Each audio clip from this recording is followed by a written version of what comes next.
Welcome to another edition of Trail Runner Nation. My name is Don Freeman. I'm Scott War. I'm Jimmy Dean Freeman. Okay. and today we are going to do a trail running etiquette episode talking about the do's and don'ts of running out on the trails and how it's different than running anywhere else. This is not running on treadmills. This is not running on the track. This is not your favorite road run. We're going to get dirty here like trail runners do, and we're going to talk about what you should and shouldn't do out on the mountain dirt trails. Now, we did an episode on etiquette back in 2014. So 11 years ago, we did an etiquette episode, and I went back and listened to the whole thing. And there are some things on there that are still pertinent today, but I kind of scratched my head a little bit. I went, maybe some of these etiquette rules have changed. And so we're going to come fresh with what is etiquette on the trails in 2025.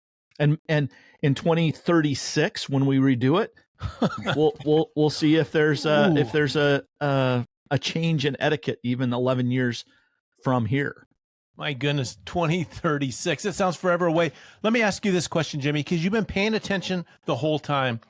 Do you think we've moved closer to the goal of having good etiquette as trail runners, or do you think we need this episode to help bring us back? What are your thoughts? I honestly think that we've gone in two different directions. I feel like the etiquette in the world has gotten a little bit more divisive, and the trails have taken a lot more users on it, for lack of a better description.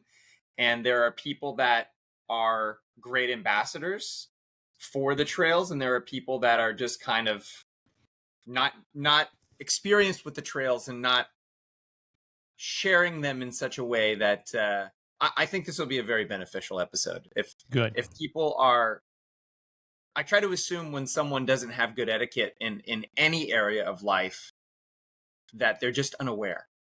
It's not a malicious or a callous sort of behavior. It's just they didn't know the etiquette of those places. And I've walked into fine dining establishments barefoot and sleeveless and been asked to leave.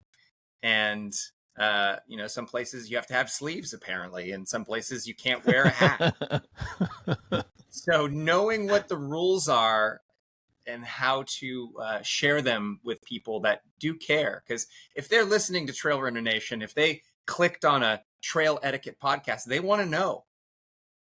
Not everybody does. The people listening to this, welcome. We appreciate you. Hopefully you'll glean a couple of nuggets, and you won't get annoyed with the outnumbering of Freeman on Freeman with Mr. War today. Hey, the one thing that I kind of went down a little bit of a rabbit trail in preparation, and I would like to ask the audience to really get involved and comment on this episode, because I think there's some regional etiquette differences. And when I say regional, I don't even know what that means, but I did a little research, and if it may come up during the episode, that there's some specific etiquette in other countries that aren't the same here in the U.S. In fact, they're diametrically opposed to each other. And so I'll let that cliffhanger hang out there until we get to that point in the episode. But I would really like to know, what are some of the etiquette things that you know or you've learned on the trail? And I will say, it's not like you go to the trailhead and there's a big sign that says, here are the rules. There may be a little sign that says pick up your trash, or yield for the horses or whatever, but there's not an exhaustive list. A lot of this etiquette is learned by being on the trail and being mentored by those who came before. Regional. That made me think. When you said regional differences, I thought, well, we're on the West Coast, and maybe if you're on the West Coast, you might come across a fellow runner and say, hey, no worries. But if I'm on the East Coast, I would expect maybe them to drop something like, hey, forget about it. Maybe that's the difference. I don't know. No worries. That's an Australian thing, isn't it? Oh, is it? I don't know. No worries, mate. Well, maybe. Yeah, good. Let's just kick this thing off. I understand, Scott, you came up with some new rules, something unexpected, and so Jimmy and I are somewhat at a disadvantage here. That you've changed. You've changed rules. I didn't have any rules. The rule is one of us, whoever's coming up with the thing, this etiquette that was thing, your rule. Oh, and you give one word clue, and the other two guest hosts are going to say, "Well, here's what I think it is," and then the reveal comes from the person that made it. For instance, my word is headlamp, and you're both thinking, "Well, what in the heck would Don say about headlamp?" And that's where you guys come in. I'll either say you guys are right or you missed it by a mile. That's what I'm thinking. Is that the first one? Are we going with that one to start? Well, we might as well kick it off with headlamp. That's the first thing that came to my mind, and I wrote down my things, and headlamp was one of them. All right. I mean, first off, I've had episodes in the past where I've been distracted by other things, and then I'm like, wait, what are we talking about? I'm paying perfect attention to what's happening, and I still have no idea what we're talking about. If I'm thinking headlamp etiquette, right. Really the only thing that headlamp etiquette applies to is race. I mean, the most commonplace would be races, and coming into an aid station or talking to a volunteer or your crew, you don't want to look directly into their face with the headlamp shining in their eyes. So headlamp etiquette is turn the headlamp up or down when you're around people volunteering or helping you out, so you don't blind them. Huh. For someone that didn't understand the rules, I think you've done it quite well. We should probably follow that format. Hey, Scott, what did you think of? Like, I hope Jimmy comes up with something good so I don't have to worry about it. No, that's exactly what I thought. I know you too well, and I know that not only is that good etiquette, it's also a Don Freeman pet peeve. When people come into the aid station, they don't turn their lamp off, or like Jimmy said, just turn it up or turn it down. And you come in and say, the aid station says, "How can I help you?" And you look right in their eyes, and all of a sudden they're blind. And I think that's what it is. Boy, there's 2 points. You guys both hit it right on the head. But not only the aid station, but coming across a runner, coming right up against a runner when you're using headlamps, you've got to be able to see the trail. And if you're being blinded by 1,000 lumen shining in your eyeballs, it's kind of hard to see the roots in the rocks. And it's just a good thing to do and think about. It's hard to think about it when you're tired, you're fatigued, you forget some of the rules, but that's one to kind of maybe leave a note in your own drop bag that remember to, cover the lamp, turn it down, turn it up, but don't try to stare down the other runner and distract him and make it a dangerous situation. So that's right, Jimmy, you hit it right on the mark. And to start this episode out, we've gotten really into the minutia of trail running.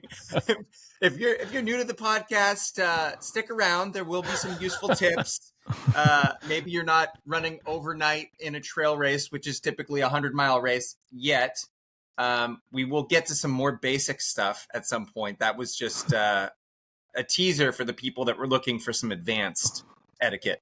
Jimmy, days are shorter. People after work have to get out on the trail. There's situations where it might apply, but Ryan, reposition that comment anywhere in the podcast, that topic that seems to fit right, that would agree with Jimmy's opinion. So who's next? Well, I want to say it makes even more sense today in 2025, because back in 2014, when we originally did this, having 100 lumen headlamp was pretty boss, right? I mean, that was like the top. Now you can get headlamps that commonly go 800, 900, 1,000 lumen. I mean, you could light up the entire ballpark at Yankee Stadium with one of your headlamps today. So it's dangerous. You could blind someone. I live in LA, and we actually in our running group, when we were out on the trails, whoever had the brightest lamp, we called it the ghetto bird setting, because in LA, we're known for our high speed car chases and LAPD helicopters flying over looking for suspects on foot. So whenever we were on the trail, that was our saying. Like, it felt like we had a helicopter following us with a giant like spotlight. So if you had the brightest lamp, you had the ghetto bird setting, and it always made it a little easier to run with friends unless that friend was directly behind you. So here's a little bit of etiquette. If you're on the trail with multiple trail users, usually you want the brightest headlamp in front, because if you have the brightest headlamp behind you, it's casting light to the side of you, and then you're running in a shadow, and you can't see anything because you're directly in front of the brightest headlamp. You want the person who has the brightest lamp in front, and you almost sometimes turn off your own headlamp and just let the person in front of you kind of give you that source of light. Hey, Jimmy, do you use a headlamp on top of your head, or do you have the on your waist, or how do you run the trails? So traditionally, I like a headlamp on my forehead and a handheld flashlight that's small enough to fit between my fingers. And there's some headlamps that I liked by Phoenix, Fenix, that they would fit between my fingers, and then I would have a series of different headlamps on my head. But this isn't trail etiquette. This is learning from doing it the wrong way. You want the headlamp positioned correctly when your head is straight up, like your chin's on the table, because if you have the headlamp in the wrong position, you'll be tilting your head forward while you're looking at the ground, and you'll wake up with a terrible headache or upper back pain the next day. So you position the light while you're looking straight up so that you can look down with your eyes, not with your head. And then having a second source of light from your hands, casting light from two different directions actually gives you some depth perception. So you can really see the different shadowing on the rocks, and the undulation of the trail is a lot easier to pick up with two sources of light. That's good knowledge there. Again, that part's not so much etiquette, but sort of a Trail 101 for headlamps. You know, Trail Runner. It's a really illuminating podcast, Don. Trail Runner Nation, you get a lot of bonus nuggets. We don't hold back. We deliver more than what was promised. Well, something weird just happened. We got double Don. Yeah, I'm seeing double. Hey, Jimmy, you go next. All right. So this one is a really common one, and it applies to racing and non-racing activities. Jimmy, have you forgotten the rules? Is it one word? Am I supposed to say one word? Well, no, it can be more than one word, but just something so we can guess. Right now, I feel like I'm just going to repeat what you said. Okay. My one word for this is order. Oh, order. That's good. Order, and it has to do with etiquette. Huh. Conga line.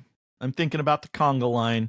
Ooh. That you need to, when you're in a conga line, the etiquette of when to step aside, when to stay on the trail, how to notify the person in front that there's someone there. It's the order of things in a conga line. I think that's good. It's a great guess. Not where I was going with it, but we should cover that now that you've said it. And I think, well, I still, do I get to take a guess, Mr. Freeman? Absolutely. They're your rules, Don. I know, but nobody follows them. So I'm thinking that in the order of the conga line, I like your conga line. I'm just going to build on that a bit, Scott. You do not put the fastest runner up front. You want to stay together as a group, so everybody should feel welcome. Let the guy lead up front that's, maybe needs to set the pace for himself or herself. So I say the order is important, and don't put your fastest runner up front, so you can all stick together, have a great conversation, and have some fun. Probably talking about this topic here in this podcast. So that was my guess, Jimmy. No? All right. No. Tell us what the right answer is. Order, as in who goes first. And it applies to a few different situations. two runners, one's going uphill, one's going downhill. Oh. On a single track trail, who gets out of the way for who? Well, gentlemen. Well, I'll throw out the first answer unless you're ready to go, Scott. Go. In fact, the right of way was my second word I wrote down. Did you see that when I flashed my sheet in front of you? No. I think the way I at least have practiced it, and you can correct my etiquette, the person coming downhill is going to take the least amount of time. They've got some momentum going. They're running and they're in the groove. The old what is that? The ball in the groove. That's them. And here I am trying to hike up this thing and hold myself together. It's easier for me to pick my spot to pull over, make a stop, and find a spot convenient, and let this athlete screaming down the hill just enjoy the ride. Now, I think this is going to be a great discussion. Good. Because I did listen to the 2014 episode. Ooh. And Jimmy has a very different opinion on this. Ooh. Jimmy? So when you're out in the world, the general consensus is whoever's working harder keeps their momentum. So the person that's climbing should get right of way, because coming downhill, it's easy to get started again, easy to pick that momentum back up. Sometimes in a race, that shifts because the right of way is technically to the person who's leading in the race, whoever's further ahead. Mm-hmm. And a classic example of this is an out and back 100-miler called Leadville. And the Leadville Trail 100, you make it all the way out to the turnaround at Winfield at mile 50. And you do so coming off of Hope Pass. And you got this big, steep descent into Winfield, and then you're climbing back up. And in order to get to the top of Hope Pass, you come out of Twin Lakes around mile 40, and you got a big 5-mile climb up to the top of Hope. So the people that are coming out of mile 40, climbing up, are going to face the traffic coming at them back down, and the traffic coming back down will be, 10, 15 miles ahead of them. So generally speaking, you get out of the way for the person that's ahead of you in the race. Now, there's this cool secondary etiquette for some runners at Leadville, which is when we came out of Winfield and we were climbing back up towards Hope Pass, we got to a stage in the race where we knew the people that were coming down at us, they were battling a cutoff. And we were cognizant to talk to the runners around us and say, hey, like, especially because you can pick up a pacer at Winfield. So you have two people, runner and pacer, and it's like, hey, let's get out of the way. Let's make sure these people have every chance to make that cutoff and get in and out of Winfield and still be a part of that race. And in 2014, I was particularly excited and proud because there was a guy that was really, it seemed like he had no chance to make the turnaround cutoff. His name was Tom Green, and he was the first runner to ever complete the Grand Slam, the original 4. And Tom was going for that Grand Slam again that summer in 2014, and he made every cutoff, and he was fighting cutoffs for the whole second half of the race by minutes. And the man is a warrior. It was incredible to watch. And when I saw him at the finish line, I mean, I still didn't know.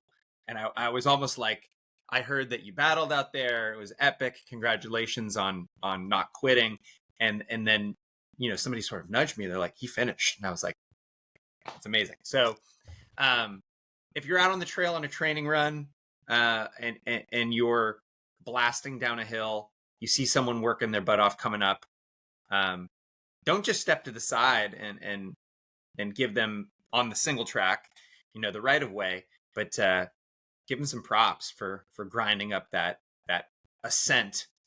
And if you're in a race and you're the one going uphill and someone is blasting downhill at you, and that person is leading the race or in front of you in the race, just take a quick minute to step aside as a chance to catch your breath, and always be cognizant of the athlete fighting cutoffs, because you want to give those people every chance to stay in the race, stay in the game.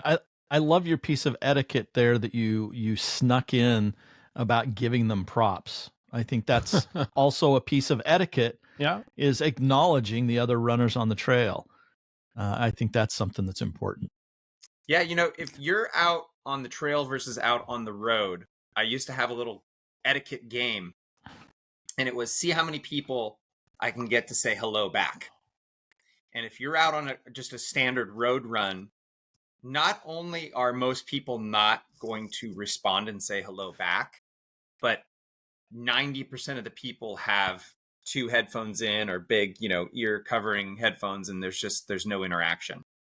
And a little coyote joke. Whenever I say hello to someone, trail or road or otherwise, especially when I'm with another person, and we're like, hello, good morning, whatever you would say to acknowledge the other person. If I get no response, if I get no facial acknowledgement, nothing, about 5 steps later, I go, just kidding. And so, hey, on a side note, I think it's okay to say good morning, even if it's 4 o'clock in the afternoon. I think it's fine. If you're out on the trail, it just comes out. It's okay. I have a weird morph because I say morning, morning, morning, morning, because most of the runs that I get a chance to do are early.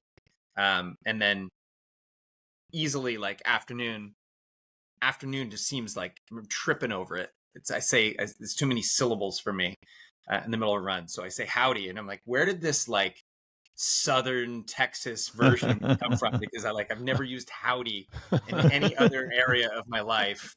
It doesn't sound natural coming out of me. I think me saying good day would sound less weird than me saying howdy. Maybe I'll try good day for a while. That's great. 4 o'clock. Okay, you ready for mine? Yeah, I am ready. I'm going to weave 2 together. I wear a headlamp at 4 in the afternoon, so people think that I've been out for hours. It works well, and I only have a 40-minute loop. So go ahead, Scott. Okay, mine is not a word. Oh. And this is it. Haktua. All right. And I think it's appropriate for 2025, don't you? I do. Bodily fluids. I think this is a bodily fluids etiquette. Hey, and I just need to stop you there. Only one person laughed at my joke, and it was Ryan. Ryan, thank you very much for acknowledging how intelligent that clue was. That was so intelligent. You're the only one that recognized it. You're getting a raise. That's all I have to say. Okay, Jimmy, go ahead. We're paying him? So it's not uncommon to farmer blow out the nose, snot rocket, and it's not uncommon to spit a massive loogie. If you're with other people, you don't want blowback. You don't want to have someone be like they're at a show at SeaWorld and Shamu just hit the front line. We didn't go to Gallagher to see him smash watermelons. You want to make sure that you're utilizing the wind, if there is any, in the correct direction. You might even want to slow down and get behind the person so that you're in control of the direction of your bodily fluids. Perlizumi used to be in the trail running market, and they made a trail running shoe, and they had this whole ad campaign about running like an animal. And one of my favorite versions of it ever was running behaviors in a public place and having other people react to it. Because again, the etiquette, if I was walking into the grocery store, I wouldn't just, do a snot rocket right before I made it in. But like at any point on the trail, I might be having trouble breathing and I might blow a snot rocket. And it was all these people doing normal running stuff, but like in view of general public. And there was a guy running up a hill in San Francisco and people on a cable car, and he was blowing a snot rocket, and everybody was just like looking at it in horror, like he had exposed himself. So yeah, make beautiful. sure you control your fluid splatter. I can't add to that. All I can do is make an additional comment is it is amazing how many things that are acceptable and expected on the trail that you would never do in public. And that Pearl Izumi, ad campaign, I would love to pull that up and look at some of the creativity there. But there are so many things. Either it's discussion topics that you have, what's said on the trail stays on the trail, and sometimes what we do stays on the trail, and that's the best place for it. But totally acceptable, and I love that. So you're right on the money, but I am going to add a 2025 addendum to the snot rockets and the spitting, and that is, and it recently happened. Don and I use trekking poles more and more, and on a training run, I typically lead for some strange reason. I still don't know why. Probably just to slow him down. Listen to the beginning of the podcast, pal. Go ahead.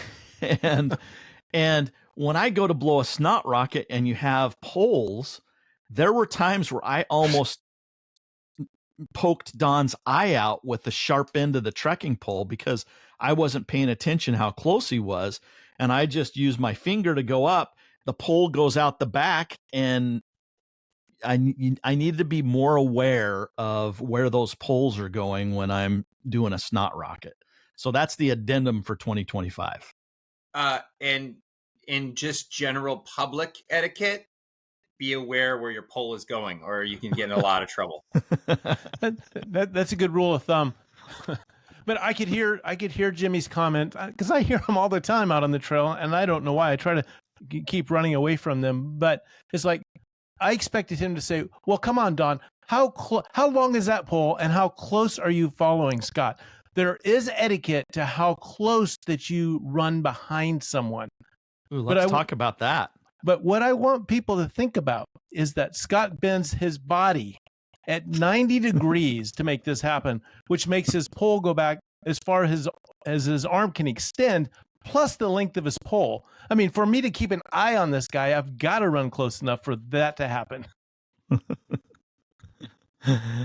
Hey, let's talk about real quick. I think that's something that's important. Etiquette in spacing. Do you use the 2-second rule like you do when you're driving, or what is the etiquette, Jimmy Dean Freeman, for space between runners? I don't think there is an etiquette there.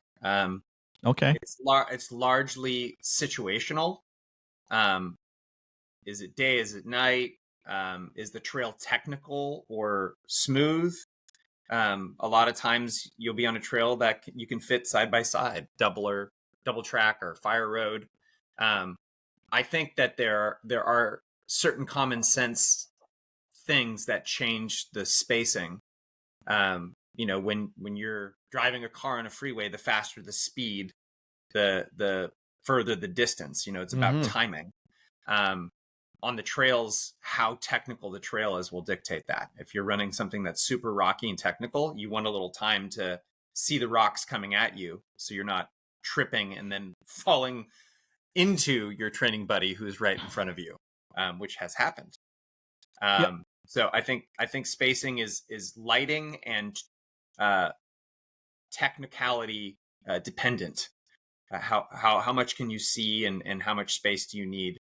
And it changes if you're going downhill on a technical trail. You need more space because you're going a higher speed.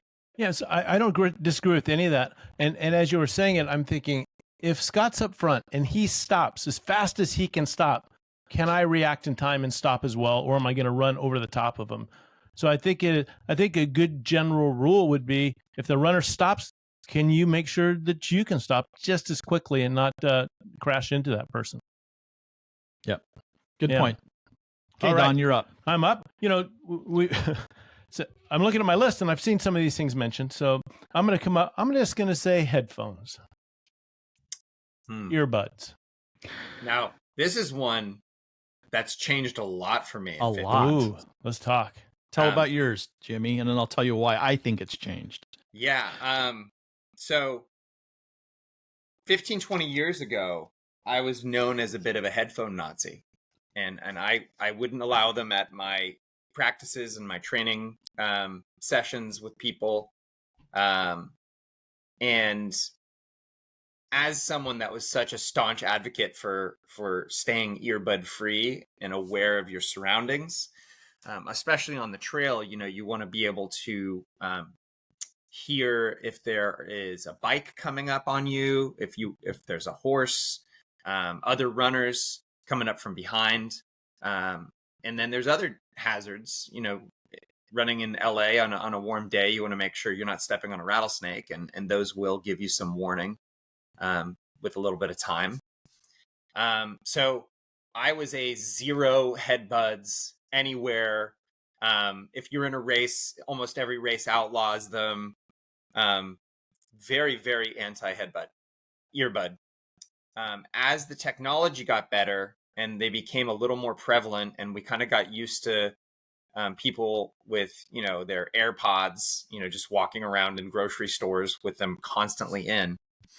And really, as I started to experiment with kind of the musical disassociation, using that sort of music and distraction, or even listening to Trail Runner Nation while out on a long run, having the earbud in, what I came to was, in an environment that you need to know what's happening, only have one earbud in so that other trail users know that you can hear. Because if you have two earbuds in, people aren't even going to try to talk to you.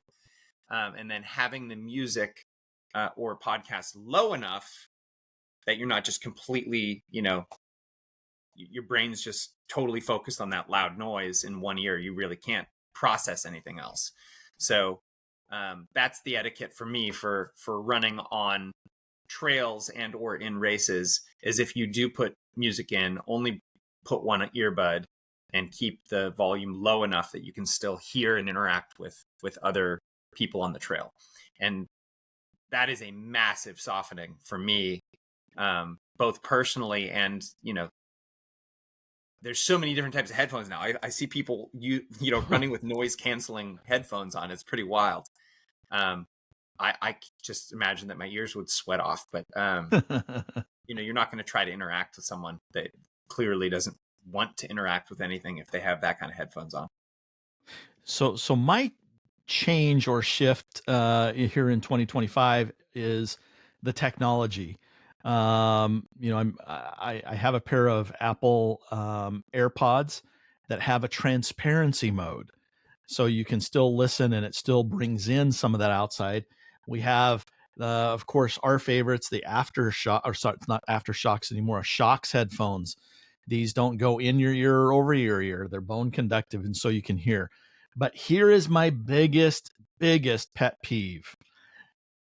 Bluetooth speakers that are being blasted. Somebody has it on their backpack and they're listening to whatever, but force the rest of us to listen to that whatever because they're blasting it so loud. It drives me bananas. I think that is air pollution, and it's worse than smog or other air pollution. I hate it. I hate it. Turn it off. If you have a Bluetooth speaker, leave it at home. Leave it on your boat when you're going to go boating with all your drunk friends. Don't bring it on the trail. Boy, I don't know if that's etiquette or pet peeve. Well, yeah, I think we end up with a pet peeve because we think someone has, broken the etiquette rule. So I think that's fair. And just because your headphone has some transparency mode, I don't know that, and I'm running behind you, and I figure, this guy's got on probably volume 11, and there's no way I can get, and he can't hear me, and I'd like to pass, or whatever the situation. So I think the headset that you're talking about by Shocks, then I know his ears are open. I can speak to him. He is courteous to all the other runners around him. So I think if you're gonna go, I subscribe to what Jimmy says. Be aware on the trail. I mean, rattlesnakes have rattles for a reason. Anybody that gets bitten by a rattlesnake that has headphones on, I'll look at him and say, good, you deserve that. So that's why I carry poles. Is that if I'm coming up on somebody and they can't hear me, I just give them a jab. Maybe it's a bit harsh that I said good that he was bitten by a rattlesnake, but you know my point. We should. It's a hypothetical person, Don. You're not saying good that a literal person got bit. All right. Thank you for the rescue, Jimmy. All right. Yep. I've actually had a scenario where on a training run, I was coming down the Ray Miller Trail in the Santa Monica Mountains, and there was a girl that was hiking downhill in front of us, and we were coming down Ray Miller at a great rate of speed. Now, it wasn't a single track. It was kind of like a double track, 1.5 track. There was enough space to get around people, but she was, there was other users during the day where we would yell out. So how you interact with people when you are coming up on them, the general common courtesy rule is you say runner coming up, and then you tell them where you're going to pass, passing on your left, coming up off your left shoulder, passing to your right. And if the trail is on the edge of a canyon or ravine or hill, the person passing usually is passing at a higher rate of speed, should be passing on the downhill side. So if heaven forbid that you misgauge your spacing or trip and you bump into each other, you're bumping the person into a hill, not off of a hill, off of a cliff. Right. So you call out to the person, hey, runner coming up on your left, passing on your left, passing on your right, passing off your right shoulder.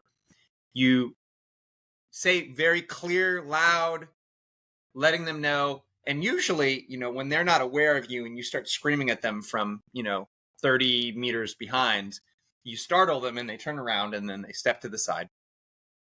But occasionally you'll be doing this and someone will have 2 headphones in and they will not acknowledge, they will not hear you. So in this particular case, we were running stupidly for probably a Strava segment.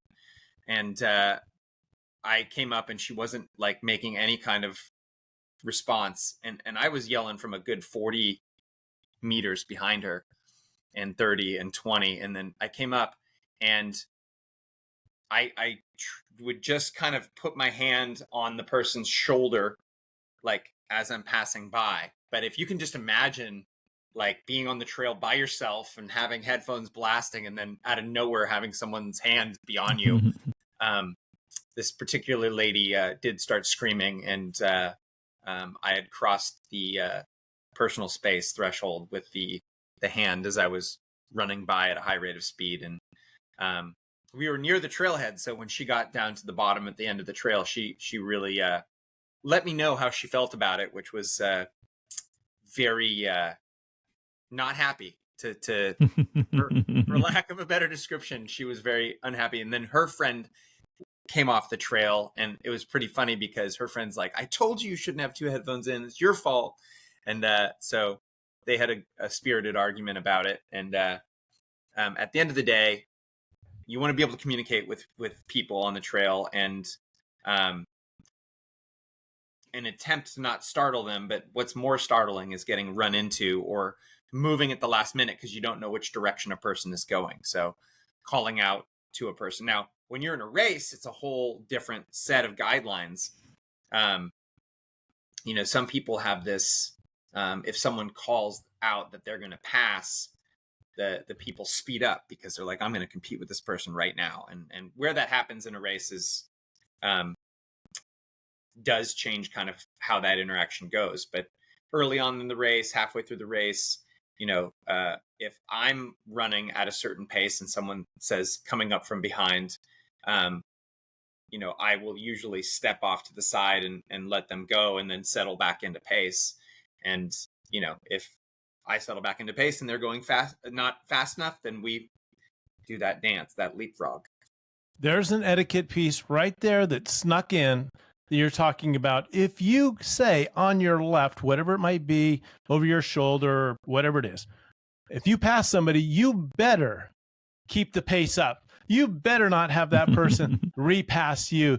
If you commit, you're committing. So either hang back a bit until you feel like you've got your legs back, but don't pass and get past, because that is poor etiquette.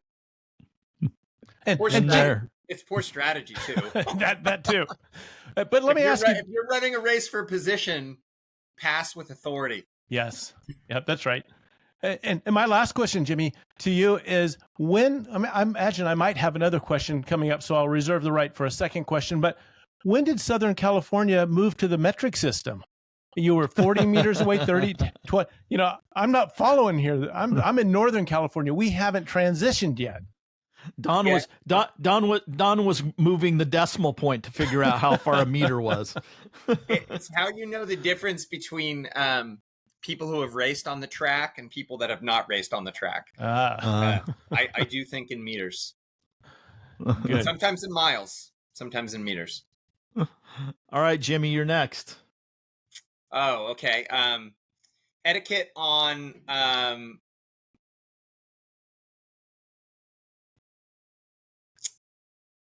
disrobing. This can be taken in a number of different directions. On the trail, off the trail, any specific location? Well, I mean, usually this is the trail, on the trail. Okay. I'd say this is where there are no rules. It's okay to do whatever you want. Huh. There are laws against doing whatever you want. Yeah, that's right, Scott.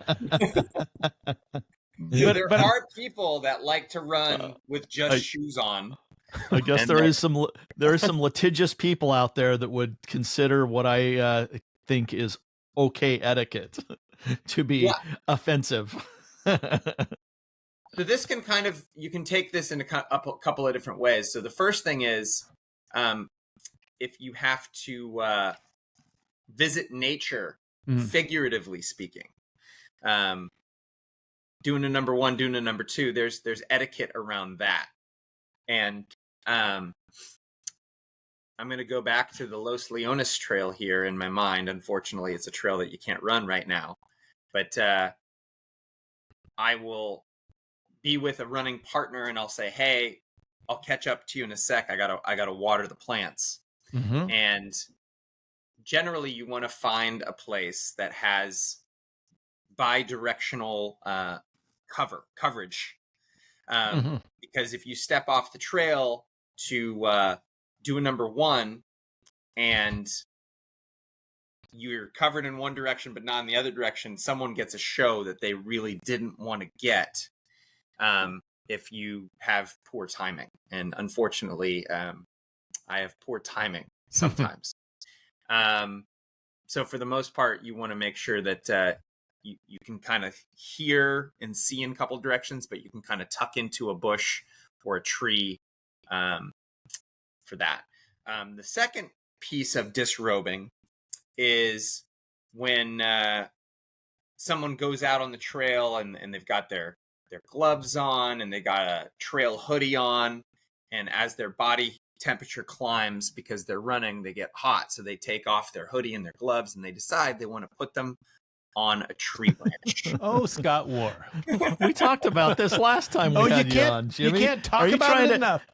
Are you trying to poke the bear again? So just want to say that all trails have a leave no trace. If you're out there running with your dog and your dog poops, pick it up. If you're out there carrying your snacks, your gel packs, and you tear the gel pack and you eat the gel, that trash shouldn't end up on the ground. If you've got gloves on and you don't feel like wearing gloves on anymore, those gloves go in your pocket. They go in your pack. Leave no trace. When you step on the trail should look the same or better when you leave it. And one of our coyote practices of leaving the trail better is come back from every run with 1 or 2 or 3 pieces of trash. You might not be able to pick up every piece of trash. And as a runner who runs with my dogs on trails where dogs are allowed, I even run back and I make a point in the last mile, because it's the last mile when most people are walking with their dogs. don't often go more than 2 miles. And so I'll pick up people's leftover poop bags, and people will pick up their poop bag and then they'll leave it on the side of the trail, like with this, I'll get it on the way back, and then they don't. And one trail in particular, you'll see 20 poop bags in the first mile. So I'll pick up a couple on the way back. Leave the trail better than you found it. Leave no trace. Jimmy, what about human poop? Yeah, this is a tricky one. We've all run, if you run long, we've all run into a day where the coffee didn't kick in early enough, or the drinking we did the night before left our lower GI in disarray. You really want to get a good distance off the trail and not near any running water source. And you want to dig a hole with a stick that's fairly, 6-8 inches deep. And you can poop into a little hole, hopefully covered so that nobody has that core memory stored for later. And then you want to bury it. And if you run with any toilet tissue or napkins, or after becoming a dad, I used to run with baby wipes. I used to have a little handheld thing of 3-4 baby wipes. Those tissues should not be left behind. Again, back on the leave no trace. Like if you know that pooping on the trail might happen because you're running for 3, 4, 5, 6 hours, and you're out in the middle of nowhere, get off the trail, dig a hole, drop it in, bury it, carry that tissue out with you. You got to have a zipper freezer Ziploc bag for the soiled toilet tissue or baby wipes, because you don't want to just tuck those into your pack or your pocket. But man, there's a lot of times you'll climb off the trail to do some business, and you'll see that multiple trail people have used that area, and you'll just see strewn soiled toilet paper, and that's a very frustrating sight. How many meters do you think you should go off the trail, Jimmy? About 10, 15 meters. Got it. It really depends on the foliage, the flora, and the fauna. I'm sorry, the fauna. Oh no, the flora. I can't keep those two straight. One's metric. One's metric, one's imperial. 10 to 15 meters, Don. Good, thank you. Got it. You're welcome. Whose turn is it? Is it mine? I think it's yours, Scott. Okay, mine has 2 words, 1 word and 1 sound. Actually, 2 words and 1 sound. I'm explaining it where it doesn't. Now? It doesn't need syllables.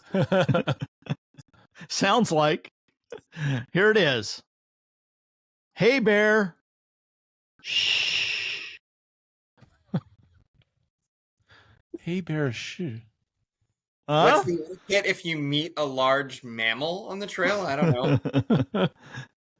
You're never going to get it, so I'm just going to tell you.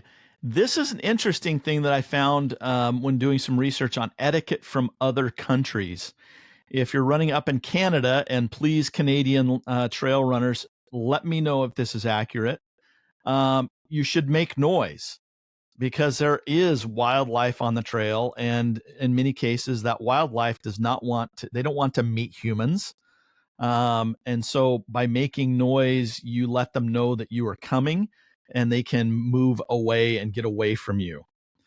Now, the shh part is part of a Japanese etiquette. And Jimmy, I know you've run in Japan, but I have been told, and the research has confirmed, that maintaining silence is a valued sign of respect as you're running. So I don't know if either of those are true. If you have any knowledge to this, we would love to hear from those who have knowledge. Respect for the animal or other trail runners. Who are we being silent for? Would you like me to read it? It says, maintaining silence is valued to respect both nature and other trail users. Loud conversations or music are discouraged in Japan.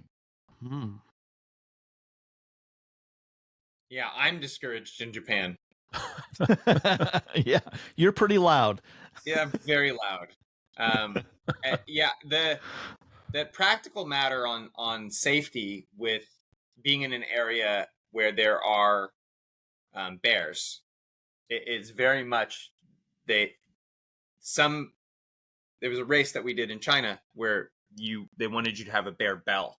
So as you were running, you were just constantly making and it was annoying as hell. So most of us tucked the bell away at certain areas, and we knew the sections of the course where they said that the bears were more prevalent, predominantly because for like 12 miles they had signs like every 4 feet that said beware bears, beware bears. But yeah, when there's an area with large mammals making noise in some fashion is good. I like to bring a Bluetooth speaker and play music on it. Once again, rewind the podcast and listen to it, Jimmy. That's a very, very, very well timed. Very well timed. Well, looks like we have just a few minutes left. Do we have any final? Let's do this round robin, real quick, short bullet point. Etiquette for aid stations. What is the biggest piece of etiquette that you think listeners to this episode need to know besides the headlamp thing? Because we talked about that. What are some etiquette rules for the aid station? Ready? Jimmy, you're first, Don, and then I'll go. Jimmy. If you need a second, Jimmy, I'm ready to go. Be grateful. Thank the people that are volunteering. I think sometimes people treat volunteers at aid stations like they are the race director making money hand over fist, working their store, and don't kill the messenger. Just be grateful for the people that are giving their time. And one way to be really grateful for the people at an aid station is go work an aid station overnight at 100-miler. Just do that once, and you will forever treat the aid station volunteers with a ton of humility and thanks. So thank your aid station volunteers always. That's a big one. Yes, agreed. And if you're a runner and it is a hot day and you have sweat dripping from everywhere, the bill of your hat, your eyebrows, you're coming off your chin, leaning over the aid station table and watering the grapes or the watermelon or the M&Ms or whatever might be there, the peanut butter and jelly sandwiches, does not need extra electrolytes deposited from your body. I cannot stand seeing that happen. During a time of crisis in the middle of a race, I really don't care. I just want some calories and get out of there. But as I've worked aid stations, I look and think, wow, I'd hate to be the next guy coming along here. So make sure you're kind of aware, wipe yourself down, think about it a little bit, and be aware there are people behind you coming through. There's my etiquette. And mine is a little bit related to that, and that is don't hover. And there's a lot of people at an aid station. You don't need to go stand and think and ponder about what's going to taste good. Have a plan going in and say, okay, I need to get, if there's something sweet, if there's something chocolatey, I need to get some soup. I need to get, a potato with some salt. Have a plan going in so that you're not standing at the table hovering around, because there's people behind you, people in front of you, and you're causing a congestion, a roadblock, if you will. And I like that, Scott. And I think one of the secrets to running long is distraction. Sometimes distraction. And you can use your last mile coming to the aid station to think about what's there, what sounds good. You can distract yourself from the left foot, right foot, and slogging on through, and just using that time to distract yourself to think, when I get there, I'm going to grab these 3 things and it's going to be great. Scott, I like what you stated. Get away from the table. You don't need to hover. There are places for you to loiter. You can go there, but just pick your stuff up and leave room at the table for the next person coming through that has thought for the last mile, I'm going to get myself some watermelon, a little chip, and then some type of amazing treat to carry on the trail with me. I have a question as we round this out, etiquette for an aid station. This is my question to both of you. Whose responsibility is it to pull that freaking water bladder out of the pack and unscrew the cap and fill it and then screw the cap back on and put it back into the pack? Whose responsibility is that from a etiquette standpoint? I want to hear Don's. What's that? Your mom. Your mom. your crew. Yeah. What if it's a crew? What if it's a crewless? Yeah, then I don't think there's a hard rule. I think there are people at an aid station where one person comes in and the attention can be paid to one person. But in a busy aid station, in a crewless race, you got to be a little more self-sufficient. Yeah, do some of the work. There's a common sense rule that applies. Yeah. Yeah. I was going to say, it's your responsibility. You're the one who bought it. You're the one who brought it. So when you go into an aid station, you're the only one that knows how your pack works and your thing. So you need to take responsibility. If there's an aid station worker that has a heart as big as Jimmy Dean Freeman, and he says, or she says, let me help you with that, it's okay to accept the help and let them do it. But don't expect them to figure out your gear and fill your stuff and put it all back together. That's not their responsibility. I got a slogan for you, Scott. Yeah. You bought it. You brought it. You got it. T-shirt. And usually coming into the aid station, you can spot what's going to happen about 10, 15 meters out, where you say, you know what? I think I'm going to have to handle my own gear, because who knows your gear better than you, especially when you have some sealed freezer bags in there with some of your leftovers from stepping off the trail and doing what Jimmy calls a number 2. It's also not just an etiquette piece, practicality wise.